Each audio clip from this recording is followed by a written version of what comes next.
job personally, I never telecommuted. In a couple of jobs I would do it every so often, like on a snow day or something like that. Or there's a little bit of flexibility. But in my current job, there was a no teleworking policy, without like real upward approval. Um, and we were starting to make some headway towards working from home, but a lot of bureaucratic kind of loopholes to get through, a lot of red tape. And so we thought at some point there was going to be something we were going to have some sort of teleworking policy. And then COVID hit. And, basically, our governor came out and said, if you're not considered essential, meaning like in a way that you have to be on the site, like if you're not like in the field. Right. If you're at a desk job, work from home as much as you can. Yeah. So in my situation, I was able to work, and my entire job was a desk job. And so I went from no telecommuting to 100% telecommuting, as in I'm home 5 days a week doing all my work on my personal laptop, and so and I guess the reason why I want to bring it up, David, is to kind of gain, like I said, it's part of this new normal, I guess, in a lot of our lives. And again, not everybody's in my situation where my big new normal is working from home. Other people have different situations, in terms of a new normal.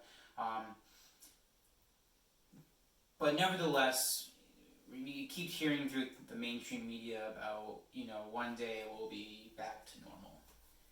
And with this going on, and I think a lot of other companies are probably thinking this too, is that they're actually finding that, because one of the things about telecommuting that people always thought was that people were less productive at home than at the office. But there was too many distractions, or your boss wasn't like breathing down your neck or on top of you, couldn't spy on you, and so it was an opportunity for you to do whatever you wanted that could be non-work related. But there's been a lot of reports coming out that they're finding that people are actually almost more productive at home, if you can believe it. They're actually finding that people are in a more, I guess, comfortable environment. They're, because sometimes the office setting can be a little unpleasant, I guess, or, maybe you have just as many distractions in the office as you do at home. And so, in some jobs, and again, amongst friends and family, I know some people have sort of kind of come back to the office, at least in a hybrid kind of setting, like they kind of maybe spend like 2 days a week in the office, or, maybe they say you should come in for some meetings. The question I ponder is, when all this blows over, when we get a vaccine, or herd immunity, or whatever the end result is of COVID, I'm starting to picture a world that permanently a lot of people might be 100% telecommute, or at least doing it more often than before, unless their job, of course, requires them to be in the field, or something like that. And so I don't know if you had any thoughts about any of this with the working from home. But basically, my mentality is that what I'm trying to get at is, we keep saying normal, but I think this is one area of our lives that maybe normal the way before will not be happening. So. Well, and here's kind of it's a two-sided coin. Mm-hmm. We don't think there's any other sided coin. That'd be awesome. If there's a three-sided coin. Wouldn't it be? That'd be awesome. My point is I think there's a little more to that, Mm-hmm. because, and I'm just staring at another article that I was reading prior to you. Well, you actually had sent me what you were planning on talking about this week, Mm-hmm. and then I looked it up briefly, and I wanted to pre-find the article, and I want to read a short blurb about what I found, Mm-hmm. because what it talks about briefly is a lot about what you're arguing against it. Mm-hmm. So I want to read this perspective, Yep. and then at the very end it actually says that some companies still agree with what you're saying, Mm-hmm. and that people are more productive from home. So I'll keep it quick. So this is from the New York Times. It was actually written by the article was written by David Stratfeld. He's the author of the article, and there's a lot of nonsense.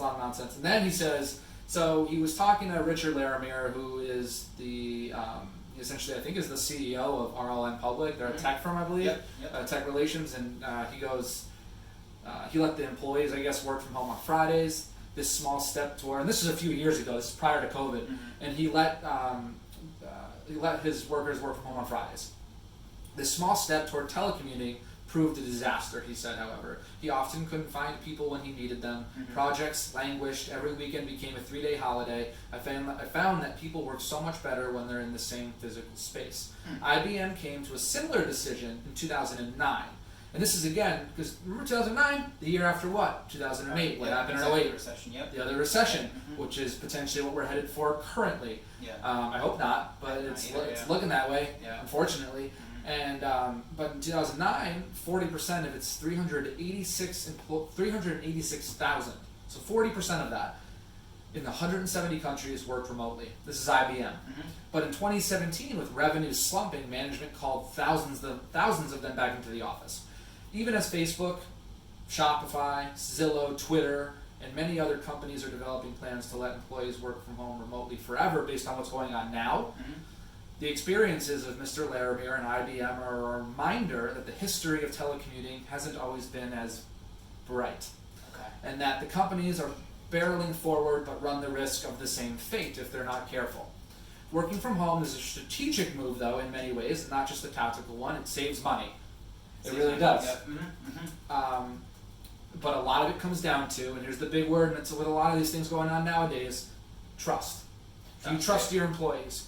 Are your employees loyal? Are you loyal to them? So that kind of mentality. And this is the last paragraph I'll read. Companies large and small have been trying for decades to make working from home work. As long ago as 1985, the mainstream media was using phrases like the growing telecommuting movement. The management guru, Peter Drucker, said, and he declared in 1989 that commuting to the office work is obsolete. Telecommuting was a technology-driven innovation that seemed to offer benefits to both employees and executives. The former could eliminate ever-lengthening commutes and work the hours that suited them best. Management would have saved on high-priced real estate and could hire applicants who lived far from the office, so they didn't even have to relocate, depending on the talent pool.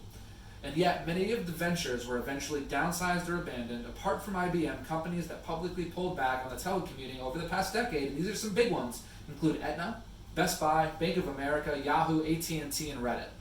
Remote employees often felt marginalized, which made them less loyal, if you could believe it. Creativity, innovation, and serendipity seemed to suffer.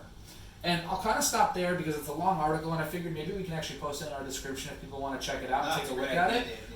Because it talks about both kind of sides of the spectrum here, and how, kind of like what we were talking about earlier, and I hate to keep bringing it up, but it's all kind of interconnected in that there are ways to do things. I believe there's ways to do it, and maybe their model didn't work. Some of these companies that tried it, and then it didn't work for whatever reason. So who knows? And that some companies work, some big companies are very different than a middle size, very different than a small size. So we'll post that in the description if people want to take a look at it. I just found it interesting because it did note the opposite of what you were saying, even though I agree with you actually. I've seen it I've experienced it personally where I'm more productive at home. However, we also haven't been playing with this idea for that long. And Dave, I appreciate you bringing that because I do agree that it's not a one-size-fits-all. And that's more or less what I meant. And you know, the example that I use for my personal example for my company. Which was I don't want to say. Fair enough. Just maybe down the line I will. But I in my situation, we never telecommuted, and we went from no telecommuting to 100%, which to me is a more extreme. It's more extreme than somebody working for a company that maybe telecommuted on an as-needed basis, or maybe 1 or 2 a week, and then they went to 5 days, but they were already kind of. And you know, I think we have a couple of friends, Dave, who were in scenarios where they were actually technically 100% telecommuting. Or in some capacity they were telecommuting because they kind of had to out of necessity. And then when this happened, well, they'd already done it before. So anybody who prior to COVID did telecommuting, this wasn't as like jaw dropping or much of a shock to you because you've already experienced it, already. It may just be the whole 5 days a week telecommuting that Right. That might not have worked. Yeah. Well, because what I'm seeing too on the kind of the other end of it is that, at least I'm noticing a lot of models turning to like the hybrid theory, Mhm. where it's a little bit of both, Yeah. a little bit of working from home and a little bit of coming in, Yeah. and we'll see if that works because that's another model too. Yeah. But in that story, Dave, they did mention that part of the evolution of telecommuting was a technology part. That it was all about whatever you're able to. It's all because that's to me that's ultimately the true factor is whatever your job is, can you do that job 100% whether you're in the office or at home? And to me, if the answer is yes, then it makes perfect sense Absolutely. to unless there's that whole trust thing, and again that to me that's more about company culture and supervisors more than just the whole practice of it. But that's to me that's the deciding factor. And in my experience from working from home for the past 4 or 5 months now, what we have now is what we don't have from 10 years ago. Is 10 years ago it was all about conference calls and stuff like that, and messaging. Now everything's video conferencing. A lot. Microsoft, you said Zoom, Microsoft Teams, GoToMeeting, all these, and it's so flexible now because at any point all you gotta do is type somebody's name, and if everybody's at their computer when they're supposed to be, Right. I will see that person pop up, and we can just pretend as if we're having a conversation at the cooler, Right. the water cooler at work.